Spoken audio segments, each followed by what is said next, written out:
the way that Kagan describes it is that temperament sort of constrains who will become later. So it's not totally predictive, but it maybe puts a little bit of a constraint on it, right? Like the Clint Eastwood type is probably not going to end up being the really introverted, socially phobic person, and vice versa. You know, someone who is extremely high reactive and inhibited is pretty unlikely to totally swing the other direction.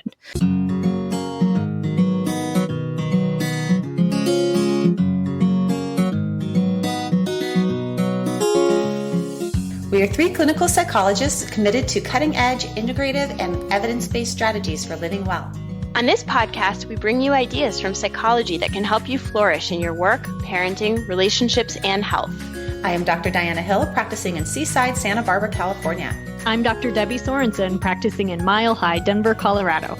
And from coast to coast, I'm Dr. Yael Schoenbrunn, a Boston-based clinical psychologist and assistant professor at Brown University. We hope this podcast offers you ideas for how to live a full and meaningful life. Thank you for listening to Psychologists Off the Clock. Hi, Yael. Hi, Debbie.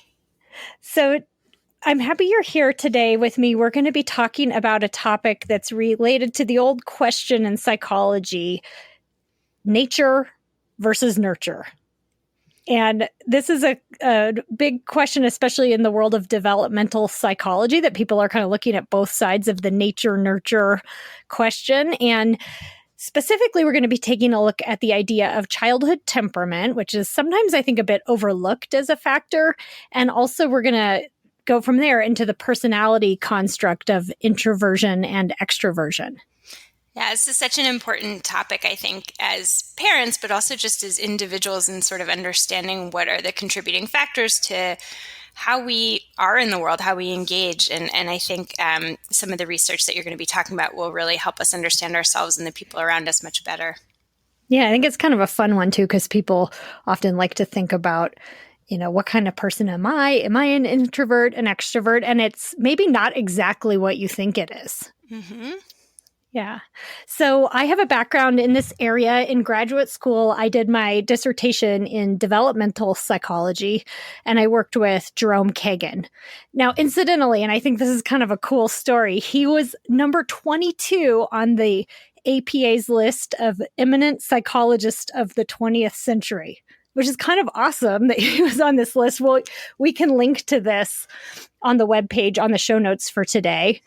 I really recognize his name, and I'm pretty sure that I learned about him in graduate school, but it was so exciting to sort of get to look back on this through the work that you've done with him and your participation in some of his research.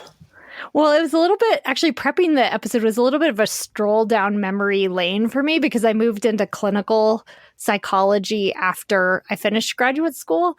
But I really have some fond memories of those days. I was actually Jerry Kagan's last graduate student, his last PhD student, but he's still working as an emeritus professor at Harvard, and he's, I think, around 90 now. Wow. And I have so many memories of him. He would get so excited about research and data and whatever article he had just read that he would literally come over and grab your shoulder and start like shaking you. And I also have this memory of how he would basically just break the no smoking rules and smoke a pipe in William James Hall because, you know, he's Jerry Kagan. He could get away with it. And so I will always think of him when I smell the smell of pipe smoke for the rest of my life. It's like associated with him. And it was really cool because he knew so many of the great minds of psychology. He had a beach house in Cape Cod right by Erik Erikson's, and you would just watch him go to talks and just get in these debates with really smart people in the field. So I learned so much from him, and it was kind of fun to reminisce. And honestly, one of his best traits as a researcher is that he could be persuaded that he's wrong about things. Like, he had very strong opinions, but if you showed him convincing data, he would change his point of view. And, you know, he was always reading in different areas outside of psychology. So it was really kind of cool intellectual role model for me. Yeah, he sounds like an incredible person, someone to really look up to. Yeah, quite a character. Quite a character he is. So anyway, back to our topic today. This question of nature nurture has been an important one. And I think this idea that we might be born with some temperament or individual differences has been around really for thousands of years.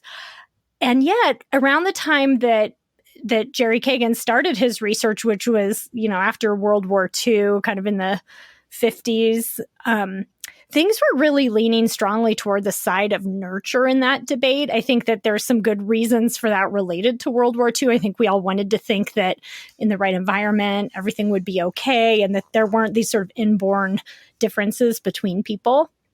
And Kagan even started his work really wanting to take a look at the nature side of the debate, at the role of the environment. But he was really convinced by the data that there are inherited biological temperaments that play a strong role in development as well. And what we mean by temperament is that it's kind of a stable biological and emotional reaction that appears early in life and is partly influenced by genetics. And what the thinking is that there are a lot of different forms of temperament, like a lot of different forms of variation that we have biologically, but that there are some specific ones that have been better researched than others. And the one that Kagan's really groundbreaking longitudinal research was on is this idea of how emotionally responsive people are to unfamiliar things that they encounter in the world. Yeah, and so that's sort of like a response style that shows up really early in infants, right? Yeah. And this is where Kagan's work comes in, that along with his colleagues, including Nancy Sneidman, who he worked with for decades and has co-authored tons of his research, and who's also a wonderful person that I just loved back when I was in the Kagan lab. He did this long-term study where he followed kids over the course of time. And what he did was he took a look at these temperamental constructs. So starting in infancy at 4 months of age, which was a very thoughtfully selected window of time in infancy, he would have them come into the lab, and they'd be in there with their parent, usually their mom. But then the mom would kind of step to the side, and they would expose these 4-month-old babies to novel stimuli. So that included sounds that they weren't familiar with, voices that they didn't recognize, making unusual sounds.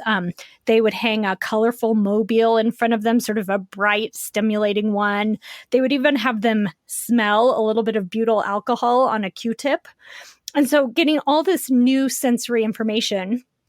And what they found is that some infants, about 20% of them, would have a pretty strong reaction to this. So some of them would cry, or at least they'd start making sounds, vocalizing, arching their back, moving their arms and legs on like a majority of the trial. So these were kids that were reacting. And actually, I'll see if we can find a link to some video footage of this, because it's pretty striking to see. Like, they're just sitting there calmly, and then all of a sudden they're exposed to this and they really react. So that's about 20% that really have a strong reaction. And Kagan called these the high reactive infants. About a lot were somewhere in the middle, where they might react to some of the stimuli, but not all of them. And then about 40% were just like sitting there chilling out. Like they were exposed to the same things, but they'd be interested. Like, they'd look at the mobiles, you could tell they're paying attention, but they're just like not moving much. They're not distressed. They're just hanging out, right? So he called them the low reactive babies. So like 20% are high reactive. So they sort of had this strong reaction to novel stimuli. And then 40% are really low reactive. So they have very little response to novelty. Okay. Yep, that's right. And these are in a population of Caucasians in the East Coast of the United States. And I think that's important because there might be some sort of cultural and genetic differences where this might not always look the same, but he had kind of a homogeneous sample to do this research. But this has been replicated. Other people have done similar work and found kind of similar profiles. Interesting. Okay. Yeah. So that's interesting. But then where it gets really interesting is following these babies over time. So they came back in at age 2, back into the lab, and again would have them be in an unfamiliar room around unfamiliar people. So they'd have sort of new people come in, objects, for example, like a radio-controlled robot that was moving around, or new toys, or people were walking in doing kind of weird things. And what they found is that some kids, they called them the inhibited kids, would be a little bit more fearful. They would be less likely to approach a novel toy. They would be basically acting more inhibited around strangers, and just in this situation, they were less talkative. They were just acting a little bit more fearful. And those tended to be the more kids who were more high reactive in infancy. So they hadn't been seen in all that time in between, but it was sort of the trend. Those who had been low reactive, the ones just chilling out in their seat the whole time, they tended to be just a little bit more at ease in this unfamiliar situation. So they're, just a little more comfortable, showing they were more likely to approach novelty. They just weren't as acting as afraid. Same thing at age 4, they came back in. The low reactive infants were spontaneous and just kind of socializing with psychologists who did a cognitive test. They're just chatting with them. The ones who had been high reactive were quiet, shy, and timid. So this kind of, and it wasn't like a perfect correlation, but it was just the overall tendency is that they were much more likely to show this pattern of behavior. Jerry Kagan would joke that the low reactive uninhibited, the one who had stayed stable throughout that period of time, he called them the Clint Eastwoods, where they would just be sort of cool under pressure. They're in this kind of funny situation. And they'd just be like, they'd be interested, but they would just not be having a super strong emotional reaction. That's so funny. I like that. Yeah. The Clint Eastwoods. So what did he call the high reactives? I don't know if he had a similar name. I can't remember. But yeah, these are, again, these are the ones that just like this kind of situation is a little more, it's kind of giving them a bit more of an emotional reaction. It's so interesting that those kinds of response styles really do seem stable over time. And I hear you that the correlation isn't perfect, but it's interesting to think about sort of at infancy, if you're highly reactive or you're low reactive, that tendency is likely to carry throughout your childhood and perhaps even beyond that. Yeah. And it does. So they had them come in kind of showing similar patterns at age 7, 11, and even into adolescence and beyond. And, it's not exactly the same thing as introversion or shyness or social phobia, but there is a relationship there. And again, we're saying, it wasn't perfectly predictive. They're not exactly the same thing. Things change over time, but there is this overall trend. And I think that the way that Kagan describes it is that temperament sort of constrains who will become later. So it's not totally predictive, but it maybe puts a little bit of a constraint on it, right? Like the Clint Eastwood type is probably not going to end up being the really introverted, socially phobic person, and vice versa. Someone who is extremely high reactive and inhibited is pretty unlikely to totally swing the other direction. Yeah. So getting back to your original question of like nature versus nurture, it does sound like he's finding some evidence for nature, but that he's sort of really putting it in the context of how nurture can really influence the trajectory. So it's like you start in one particular place with a certain set of characteristics, and they're somewhat malleable, but the core characteristics have some stability. Absolutely. Yeah.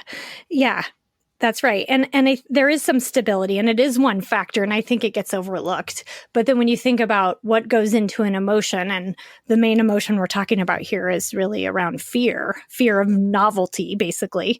It's a product of the biological predisposition, but also the context, the person's history, etc. So it's extremely complicated how it's going to show up as an adult, or even in just one given emotional situation.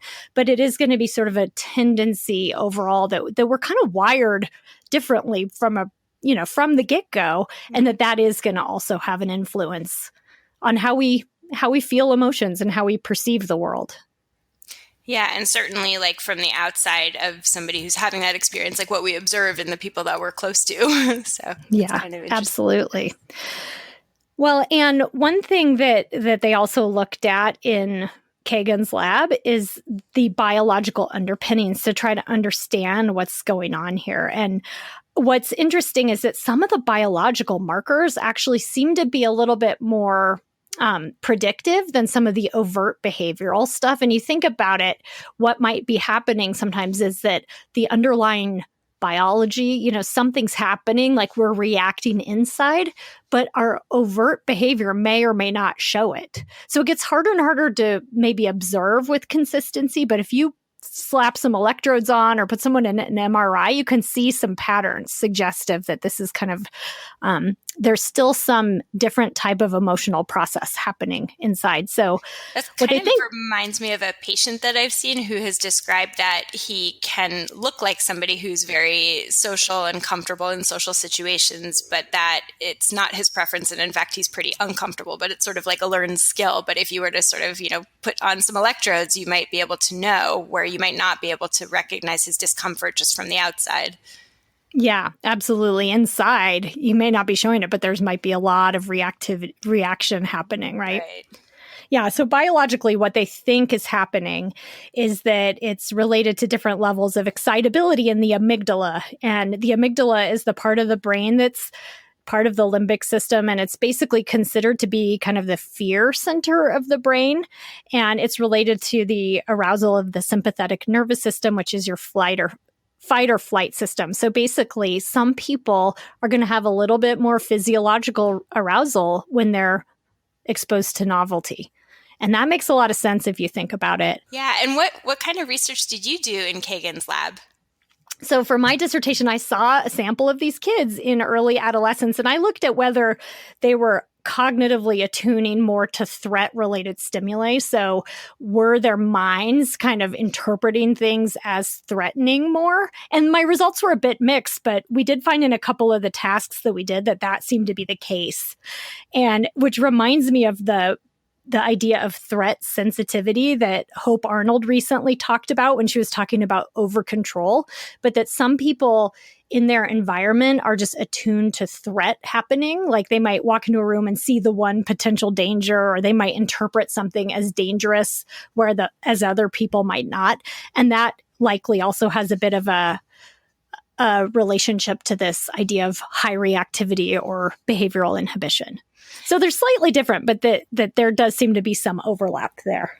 That's so interesting because I think as a psychologist, I always think of that as really nurture driven in terms of how sensitive you are to cues of threat.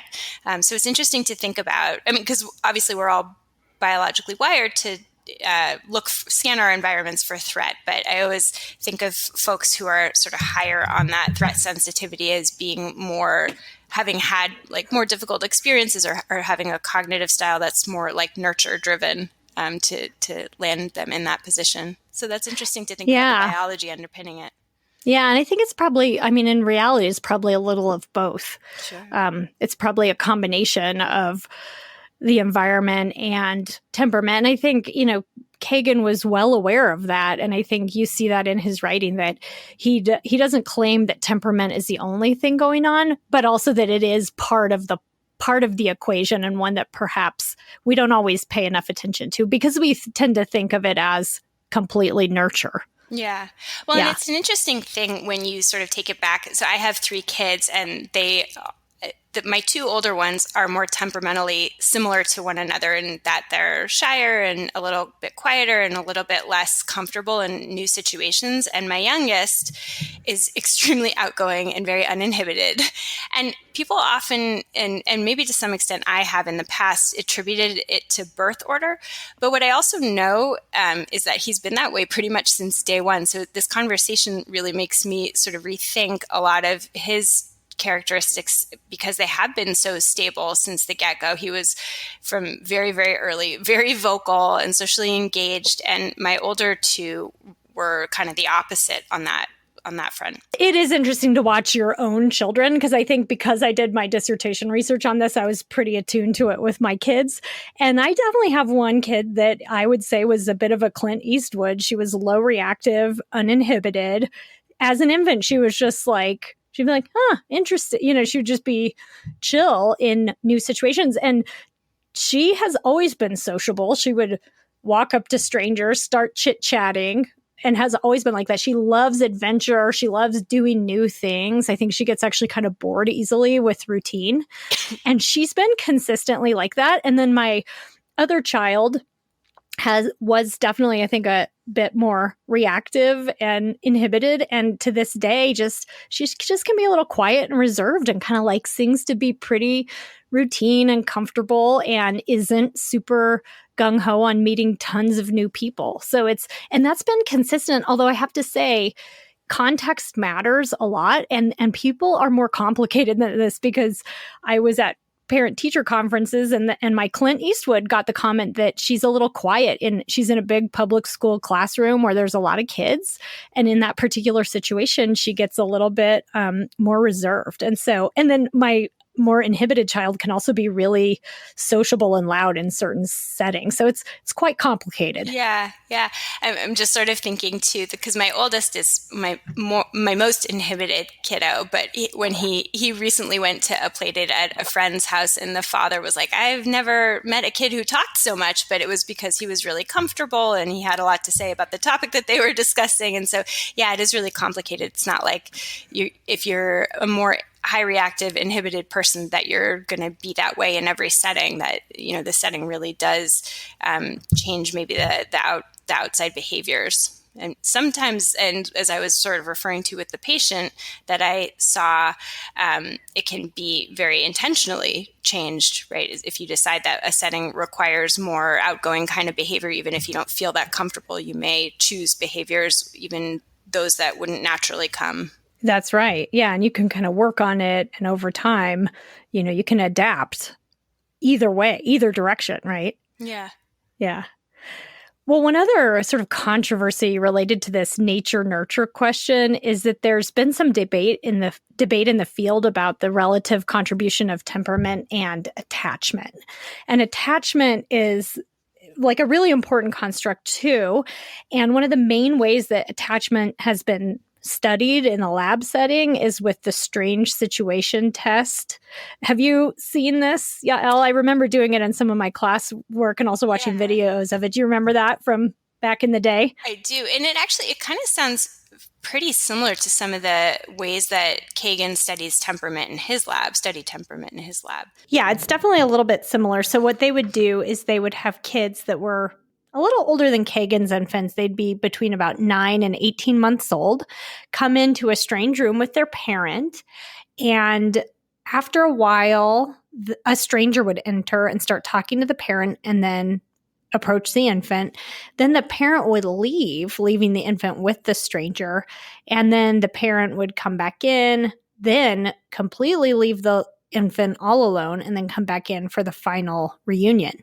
And so what they would look at is how the child responds to the stranger and to being left alone with the stranger, and then especially how the child would respond to the reunion with the mother. And so anyway, what they would do then is use this strange situation test as a measure of attachment. So based on how distressed the child is when left with a stranger, and then how quickly they can be soothed by their parent when the parent comes back.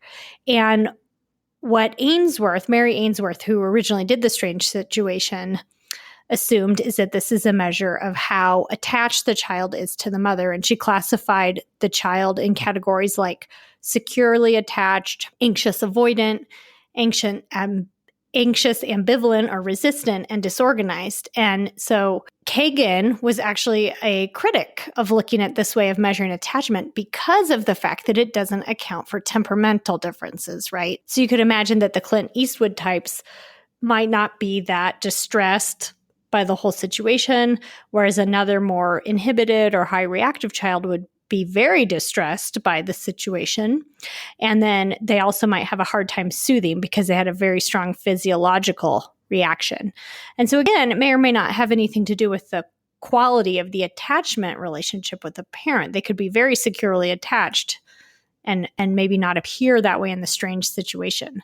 And so the way I heard Kagan talk about this a lot is that attachment is a real thing that definitely happens and has an impact on us we're just not very great at measuring it because it's so complicated. It interacts with other factors like temperament. And so we might be doing a bit of a disservice if we are trying to gauge something like securely attached or insecurely attached without taking these other factors into consideration because it's quite complicated.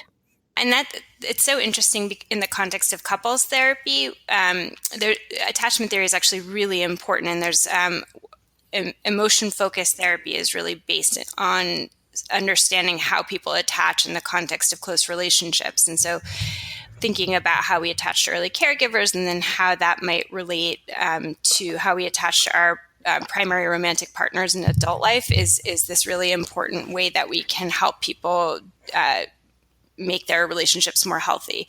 And so when you think about it in the context of understanding that there's also these temperamental differences that underlie how we attach, it sort of does bring a lot of nuance because, even if you have this sort of fraught relationship with your partner, it may not just be because of the way that you interact with one another. It really may come down to sort of physiologically what's going on with each of you individually and what it is that, how it is that you react when you have conflict, and bringing that into the room as well as understanding sort of how you interact with one another. So sort of looking at the individual experience as well as the relational experience, I think could really strengthen how you figure out how to heal, relationships that are struggling.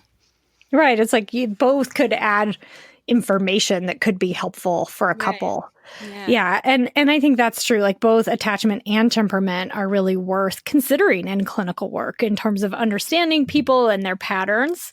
I do think one downside if we focus exclusively on attachment without considering temperament factors is that it can lead to this sense of sort of blaming the parents, right? That it's all your parents' fault because they didn't attach well enough or something like that. And I think as a mom, that can lead to worry. Like if you think that everything in life kind of goes back to early attachment and your child's having an issue later, you'll think, oh, I must have messed something up. I must have done something wrong. And so it's kind of that fear that parents can get into and this sense of, blaming the parents, when in fact, that's just one of many factors.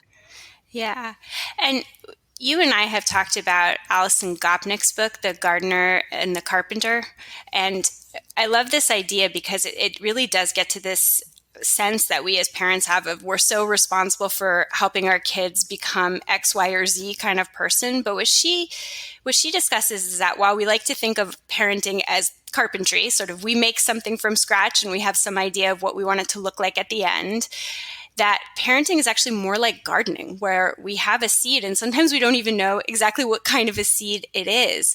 And our power to influence the seed's development is more about giving the seed what it uniquely needs rather than, getting to determine whether it's a rose or a fern or an oak tree, right? That we don't necessarily have the power to make that determination, but we can figure out what it is that our child uniquely needs based on, to some extent, their temperament, which is why this conversation is so important. That's right. I think if you understand this, it can help you have an appreciation for your unique child and have less the sense of like, I have to do X, Y, Z so that I end up with this particular result versus like, I'm going to nurture this kid, right? It's like a different way to look at it. And I'm even if I do my best job of, planting this, doing just the right conditions for this, as if there was a right condition, but even if I did the right conditions for this particular seed, there's just so many factors that we can't completely predict how things are going to turn out.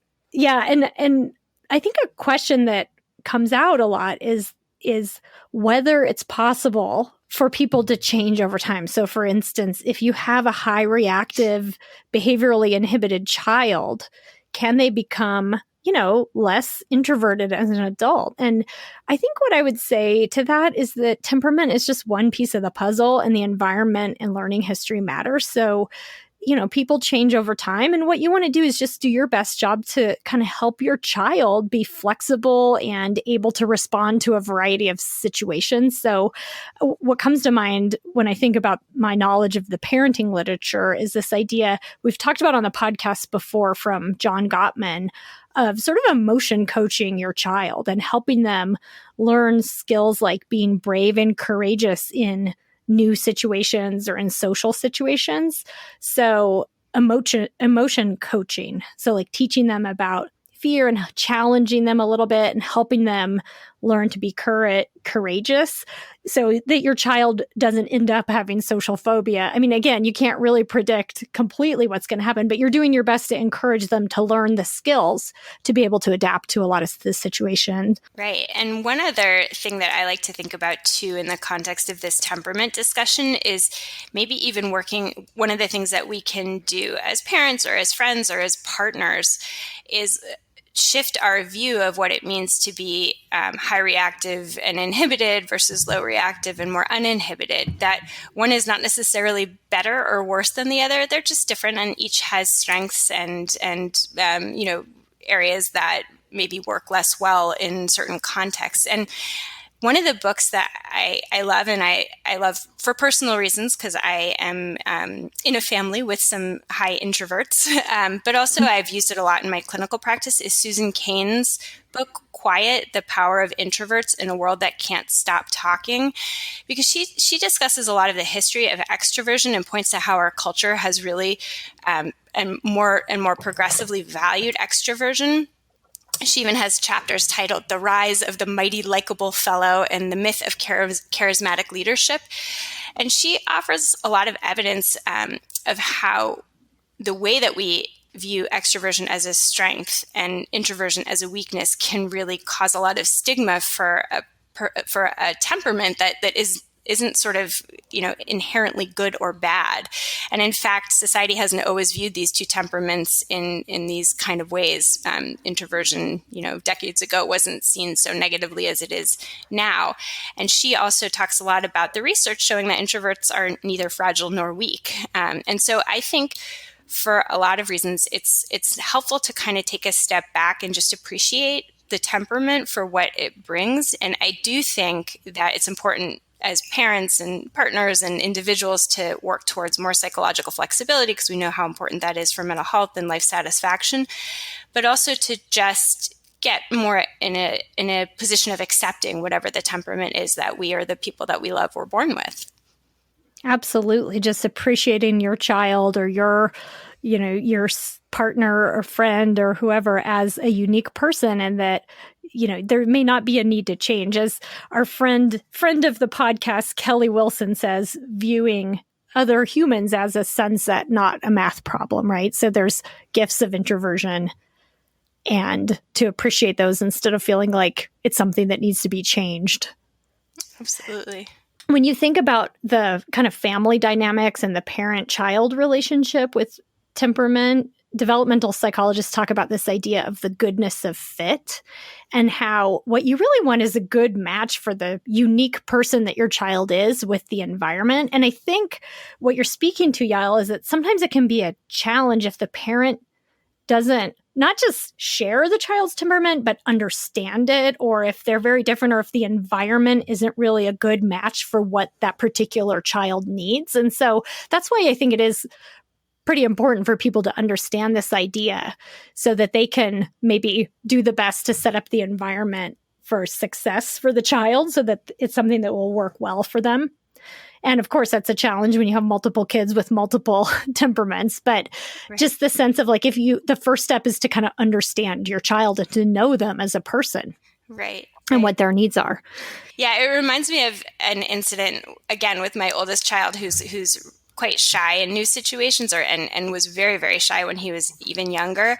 And I have this powerful memory of taking him to a birthday party where he didn't know many of the other little guests very well. And he stayed off to the side the entire time and basically didn't engage with anybody. And I was so worried about him and his happiness and his lifelong success because he just didn't look like the other kids. He was so disengaged. And I was explaining my worry to my spouse, who's also very introverted. And he asked me, but was he unhappy at the party?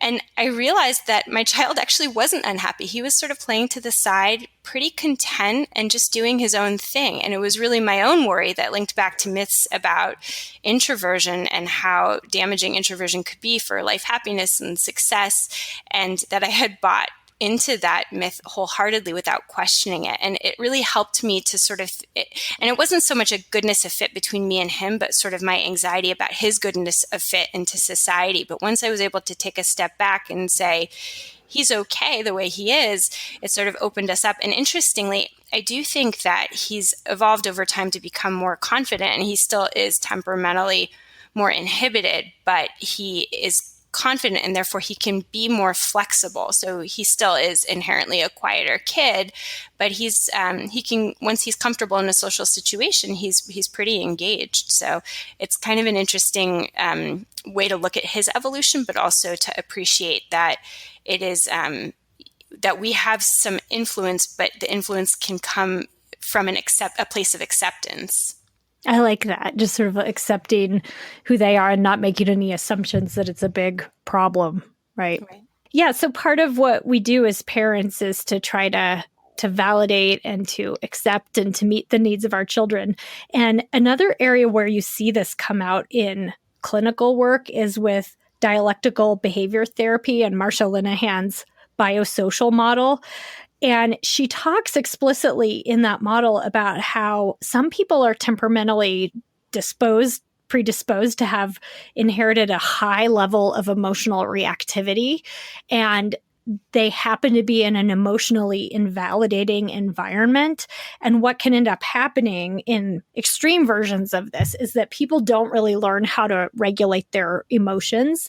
And according to Linehan, this is the basic model of how someone might end up with a pattern of borderline personality disorder, where they have sort of unstable relationships and a lot of extreme emotions and not necessarily have the skills to be able to adapt to those emotions in sort of a helpful way.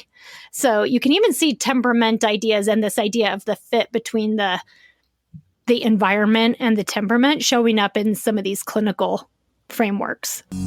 So all of this conversation about temperament and how some of these ways of being high reactivity versus low reactivity, inhibited versus uninhibited, and how those characteristics are really stable from birth and beyond, kind of makes me wonder, what do you see and what does research identify as being the difference between temperament versus introversion and extroversion, which are considered to be more personality traits? How do they differ from one another? That's a great question. And we've seen so far that there's some overlap, right, between temperament and introversion and extroversion, but they're very different constructs. So introversion, extroversion is considered to be more of a personality style or personality trait, which are just more enduring traits that people have over time. And introversion, extroversion is considered one of the big five. So it's a pretty obvious one and pretty robust in the research. But it's just a stable pattern over time. And it includes both biology and temperament, as well as the environment and sort of life experience. So personality, you don't really get a sense of until later in life. And it's in some ways, a lot more complicated because there's a lot more involved in it. And there are some different ways of looking at introversion and extroversion. If you look into this, there's like the big 5 factors of personality. And then there's more like Jungian types of ideas about introversion and extroversion. So it kind of depends your framework. But in general, we think of introversion as being about having a preference for less stimulating environments. So people who are extremely introverted, they find large social groups and new situations and new experiences to be stressful and not very enjoyable.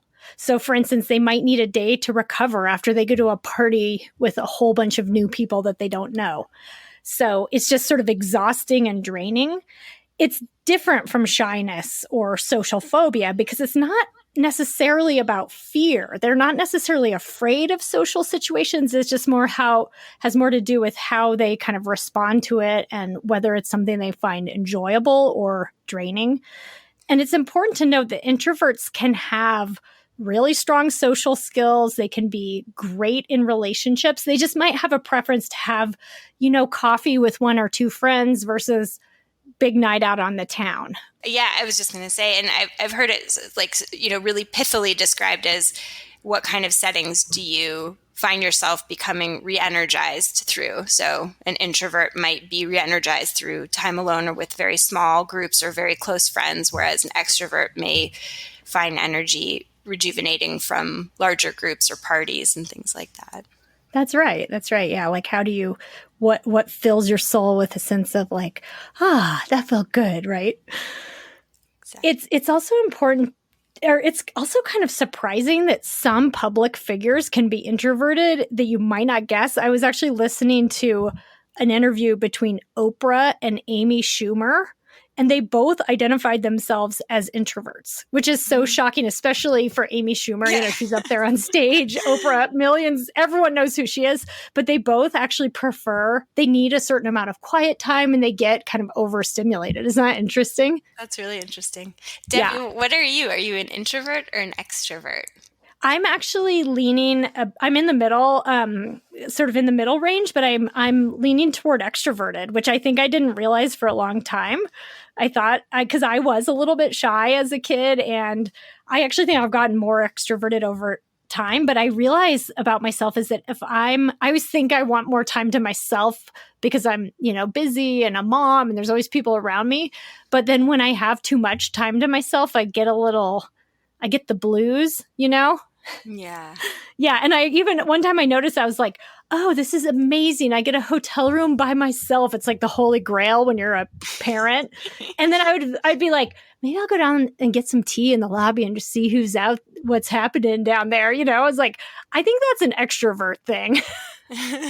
How about you? I remember in Susan Cain's book, she describes that her most productive place to work is in a coffee shop where she's not actually engaging with people, but she's sort of surrounded by people, that there's something that it feels really energetically helpful for her about being surrounded by people while not being engaged directly with them, which is kind of an interesting thing. I'm definitely an introvert who can look like an extrovert, and people who don't know me that well are often surprised that I am an introvert, which it's not like I talk about it that much, but when it comes up in conversations, because I can do fine at a party or in a large social gathering, but it does really wear me out, and I'm a lot more comfortable and definitely get my battery recharged from time alone or with my family or very close friends. Yeah, I mean, I think that's really similar to what a lot of people is that they may not look it on the surface, right? So they can even be in leadership positions, etc. They just might not be. They might have an overall preference for those quieter moments and sort of calm settings, right? Whereas an extroversion is the opposite. They're people who really enjoy new people and social settings, and they tend to just sort of plunge in and take risks and be bold and kind of find that rejuvenating rather than exhausting. Yeah. And as I was talking about before, it's kind of interesting from a cultural perspective, what we value or what we think of as good versus bad, that in our culture, somebody who is outgoing and who's really charismatic is seen as, preferable, whereas somebody who, prefers time alone and quietness and deep reflection may not be seen as being as successful or sort of, preferable. Yeah, I mean, I think it is sort of undervalued in the US. I don't think that's true in every culture, though. I think so, for instance, in some Asian cultures or more, places maybe even like Scandinavia, where the vibe tends to be a little bit less focused on individual, sort of boisterous individuals kind of thing, that they might be a little bit more, an introverted style might be a bit more prized. Well, to kind of tie it all together, I think both introversion and extroversion have their upsides, and these temperamental and personality constructs might be helpful to be aware of in yourself, in your children, in your relationships. And while sometimes you might want to stretch outside of your comfort zone to try to be more flexible in how you respond, it's also important to capitalize on your strengths. Find a career that's a good fit for your level of desire for stimulation, or show up in ways where you can be authentic in whatever it is that you're doing. So we can all just appreciate having this wide range. Like, it wouldn't be fun if we had all extroverts or all introverts in the world. We sort of need all of the above. Thank you for listening to Psychologists Off the Clock. You can find us on iTunes, Facebook, and Twitter. This podcast is for informational and entertainment purposes only and is not meant to be a substitute for mental health treatment. If you are having a mental health emergency, please dial 911. If you're looking for mental health treatment, please visit the resources on our webpage. Our website is www.offtheclockpsych.com. That's www.offtheclockpsych.com.